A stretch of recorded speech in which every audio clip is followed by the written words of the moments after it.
Okay, so what happened is, this is a hair, and if you look at this hair, it's never been used. This is almost like a whole pack or half a pack. It's never been used, but I'm looking at the hair, and I don't know if you guys can tell which pack look a little, which bundle look a little messy, right?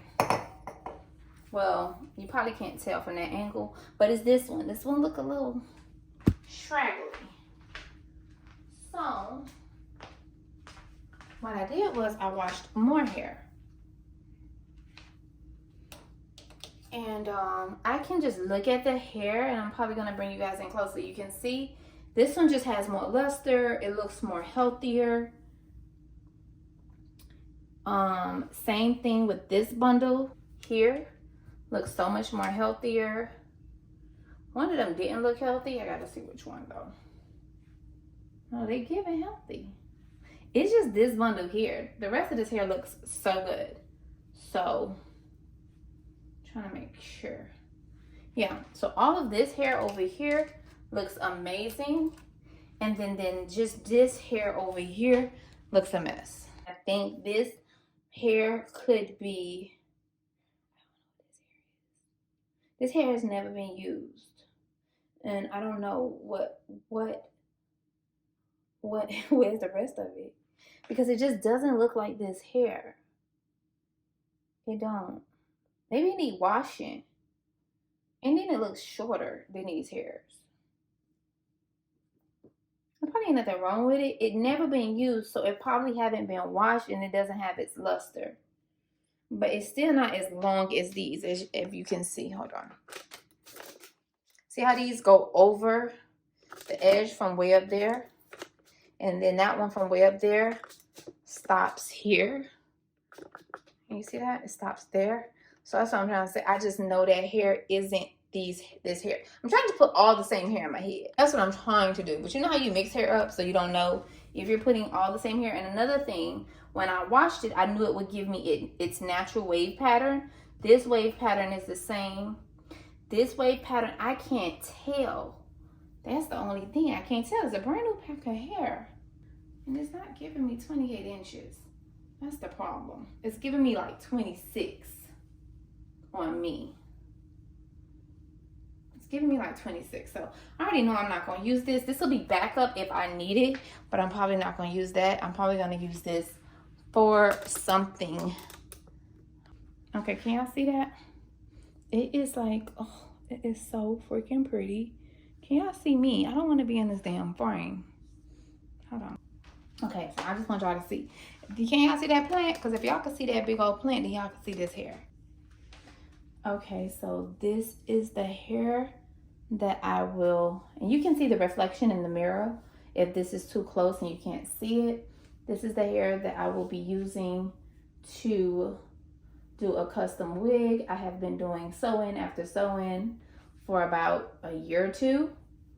And so I just have tons of hair, throw it around. So I did recently wash this hair, and yeah, it's giving inches, about a good 28 or so. It is so lustrous and so beautiful. So I am going to be doing a custom wig on that. So if you are interested in seeing how that turns out, just go ahead and stay tuned, subscribe, and I'm going to start with the closure. So let's get into this video. Starting with the closure, to create a flat custom wig, you have to achieve seamless stitching, and that's what we're going to do in this video. I gotta do something with this mannequin because it gets on my, there's no gapping. You can see that. And then the same for the other side. And then over here, I'm gonna make sure I pull it really taut so that there's no gapping or lifting. Really taut, and then we're gonna secure that down. And in the back, I'm gonna lift this one out. And then I'm gonna move these two tautly over. It's kind of hard for me to show you because I have to really pull it. So it's seamless. Okay, I'm just gonna stitch this down. So there's just a 1 needle end system.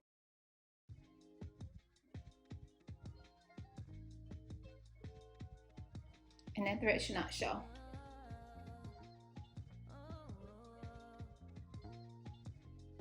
Not me sticking myself. I just stuck myself, so.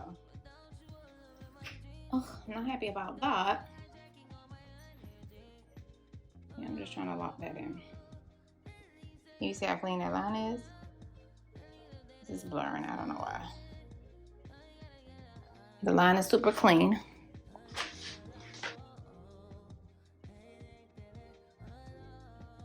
You can see what I'm doing. I'm gonna go back a couple inches because I have to pull, right? I don't know if this is too far, but I'm pulling. So me going back a couple inches, not a couple, half an inch.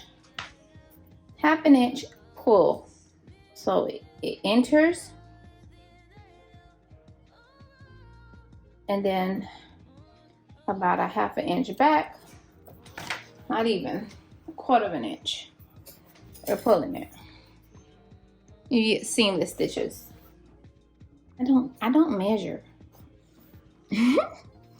I truly don't measure. This may not be good for training purposes, but you get it. You get it.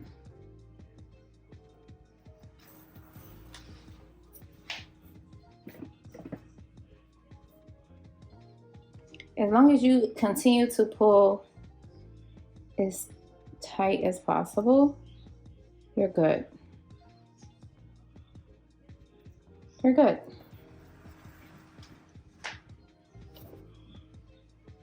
That's the goal. Seamless.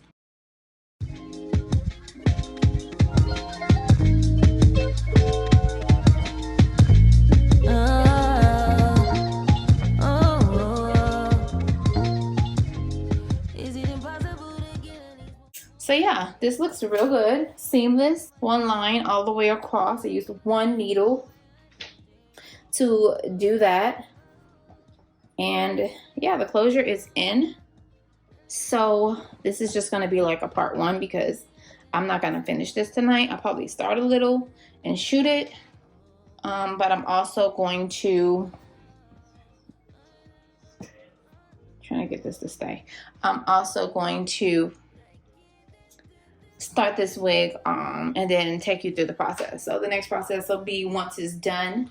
I don't think I'm going to show you how I actually make wigs. If you guys do want to see that, I'm going to need you to like comment that so I can do it in detail. Yeah, so I'm going to either start today or just wait for tomorrow to start and get this wig in. I've been using some hair that I've already had because I have been doing install after install, not really install, but sew-ins. Inches on this wig, 28 or longer, about 28, 30, because I like to stretch it to the bottom. Wigs normally have a tail. Wigs normally have a tail at the bottom, and that tail doesn't have hair on it. I start my hair back there, so that hair gets an extra few inches. I'm going to do a bob. I'm going to do this wig first, a bob next, maybe another curly wig, and then I'm going to do a body wave. So if you're interested, subscribe. Those will be coming back to back to back to back. Kids are going back to school. They weren't in my way. I just was having a lazy summer. And yeah, more content to come on hair, skin, and beauty and home decor.